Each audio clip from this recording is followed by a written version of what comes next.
시간을 되돌려서 작년 8월로 돌아가 보면 당시 기준 토트넘의 미래는 매우 암울해 보였습니다.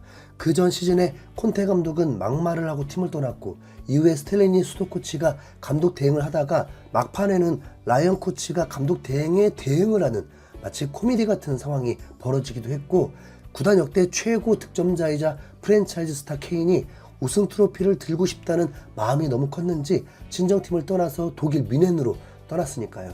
게다가 새로 온 감독은 빅리그 경험이 하나도 없는 리그 최초의 호주인 감독이었다 보니까 솔직히 좋은 성적을 거둘 거라는 기대 자체가 없었죠. 실제 BBC 전문가 27명의 예상 순위를 보면 1위 맨시티, 2위 아스날, 3위 맨유, 4위 리버풀, 5위 뉴캐슬, 6위 첼시, 7위 아스톤 빌라로 토트넘은 아무리 잘해도 8위 이상하지 못할 거라는 비관적인 전망이 대부분이었습니다. 하지만 시즌이 종료된 지금 시점에서 보면 우승과 준우승팀 말고는 맞는 게 1도 없는 엉터리 예측이었다고 봐도 무방한 수준인데요. 그나마 시즌 내내 중위권이었던 첼시가 막판에 리그 5연승을 거두면서 6위로 시즌을 마무리한 덕분에 한 개 더 맞췄네요. 3위를 할 거라던 맨유는 리그 8위로 맨시티를 상대로 FA컵 우승을 하지 못한다면 다음 시즌 유럽 대항전도 못 나가게 됐고, 5위로 예상했던 뉴캐슬은 다크호스는커녕 시즌 내내 매갈이 없는 모습으로 1주차를 제외하면 6위 이상 올라온 적이 없죠. 그리고 아스톤 빌라는 모두의 기대를 뛰어넘는 탄탄한 전략으로 무려 4위까지 해버리면서 다음 시즌 챔스까지 나가게 됐고요. 모든 전문가들이 개무시했던 토트넘은 손흥민이라는 월클 윙어의 스트라이커 도전과 엔지 감독의 닭공 전술에 힘입어서 탑4는 아니지만 바로 다음 순위인 5위로 유로파리그 진출권을 획득했습니다. 분명 시즌 첫 10경기에서 무패를 달리면서 우승을 할 수도 있겠다는 기대감에 비하면 다소 아쉬울 수도 있는 결말이지만, 이렇게 시즌 개막전 전문가들의 예측을 놓고 보면 사실 이변이라고 해도 충분한 대반전입니다. 손흥민의 포지션 변경도 나름 성공적이었고 마지막 경기에서 텐텐까지 달성했으니까요. 그만큼 이번 시즌은 예측 불가능한 변수가 많았던 정신없는 시즌이었다는 뜻인데요. 영국 스카이 스포츠에서 시즌 종료를 맞아서 올 시즌 리그 트렌드를 분석한 글이 있어서 여러분들께 소개해 드리려고 합니다. 무려 20개의 주제가 있는데 전부 다 보기는 힘드니까 임의로 가장 흥미로운 주제들만 골라 보겠습니다. 가장 먼저 이번 시즌은 프리미어리그 역사상 최다 득점이 터진 시즌이었습니다. 프리미어리그는 그 전 시즌까지 3시즌 연속으로 계속해서 최다 득점 기록을 경신하고 있었는데, 이번에는 그 폭이 훨씬 가팔랐죠. 경기당 2.85골에서 3.28골로 늘어나면서 15%가량 더 많은 득점이 터진 겁니다.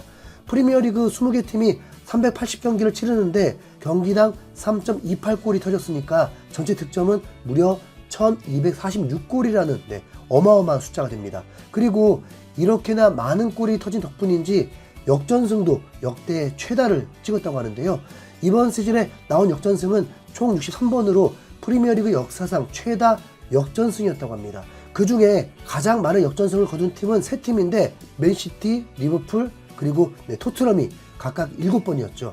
토트넘은 번리, 브렌트포드, 팰리스, 루턴타운, 브라이튼, 셰필드, 그리고 또 번리를 상대로 선제골을 내주고 다시 역전하는 모습을 보여줬는데, 솔직히 이게 그렇게 좋기만 한 건 아닙니다.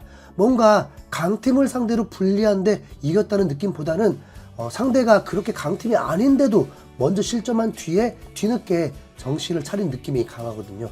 동시에 토트넘이 당한 역전패는 총 4번으로 첼시, 울버햄튼, 웨스트햄, 아스톤 빌라를 상대로는 선제골을 넣고도 역전패를 당했습니다. 만약 이 4경기만 역전당하지 않고 잘 지켜냈다면 토트넘이 탑4 안에 들 수도 있었을 텐데, 이렇게 보니까 참 아쉽다는 마음도 드네요. 참고로 토트넘의 최대 라이벌인 아스날은 올 시즌 역전승이 단 3번밖에 없는데 리그 막판에 항상 맨시티에게 뒤처져 있는 그 이유가 여기서 하나 밝혀졌다고 보면 될 듯합니다. 토트넘이 7번의 역전승을 거둘 수 있었던 데에는 아마 교체 자원 활용도 큰 역할을 했던 것 같은데요. 스카이 스포츠 통계에 따르면 토트넘은 리그 전체에서 2번째로 많은 교체를 활용한 팀으로 올 시즌 내내 교체 카드를 170번이나 썼습니다. 토트넘보다 더 많이 교체를 활용한 팀은 딱 한 팀, 브라이튼인데 총 176번의 교체를 했네요. 흔히 용병술이라는 말을 쓰는데 뭐 무조건 선수를 많이 바꾸는 게 좋은 건 아니지만 어쨌든 엔즈 감독이 많은 교체 카드를 써보면서 경기력을 바꾸기 위해 노력을 했다는 뜻이니까 좋은 시도였다고 봐줄 수 있습니다. 그 효과인지는 몰라도 토트넘은 전반보다 후반에 더 많은 골을 넣은 것으로 조사됐는데 후반전 시작 직후 15분 사이에 18골이 터졌고 경기 종료 직전 15분 사이에는 19골이 터지면서 확실히 교체 타이밍 이후에 득점이 몰려 있습니다.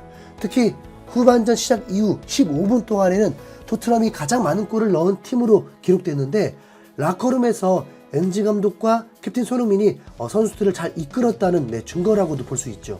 전반전에 정신을 못 차리던 선수들을 독려해서 후반전에 더 많은 골이 나왔으니까요. 그리고 프리미어리그가 전 세계에서 가장 빠르다는 객관적인 통계 자료까지 등장했습니다.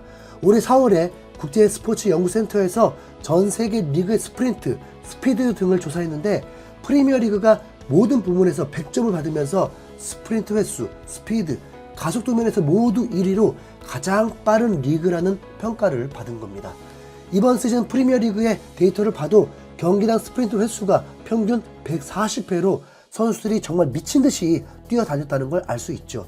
확실히 현대 축구의 트렌드가 강한 압박과 더불어서 빠른 속도의 역습을 추구하다 보니까 이렇게 많은 스프린트가 필수적이 된 건데요. 그 중에서도 눈에 띄는 건 토트넘의 반더벤이 지난 1월 브렌트포드전 때 기록한 시속 37.38km가 올 시즌 최고 속도였다는 점입니다.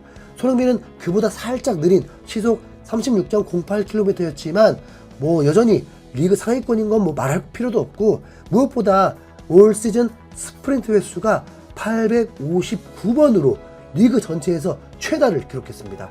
아시안컵 일정으로 자리를 비웠음에도 불구하고 여전히 리그 최다 스프린트를 기록했다는 건 캡틴 손흥민이 얼마나 많은 책임감을 짊어지고 올 시즌에 임했는지를 잘 알려주고 있습니다.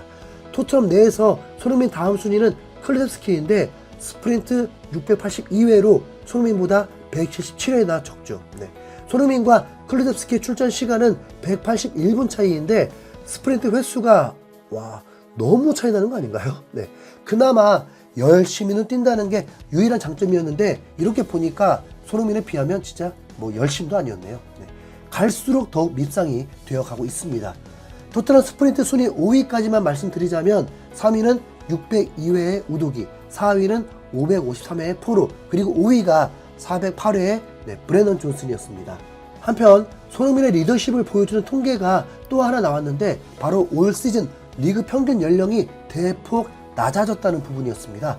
올 시즌 리그 선발 멤버들의 평균 나이는 26.74세로 역대 최대를 또 깨뜨리는 기록이었는데 그 중에 토트넘 선발 멤버들의 평균 나이는 25.53세로 리그 전체에서 4위에 해당하는 수준입니다.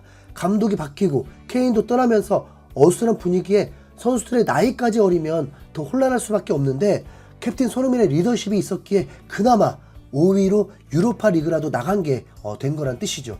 이렇게 어린 선수들이 역대 가장 빠른 스피드로 가장 많은 스프린트를 소화하다 보니까 당연히 부상자도 역대 최다로 늘어났는데요.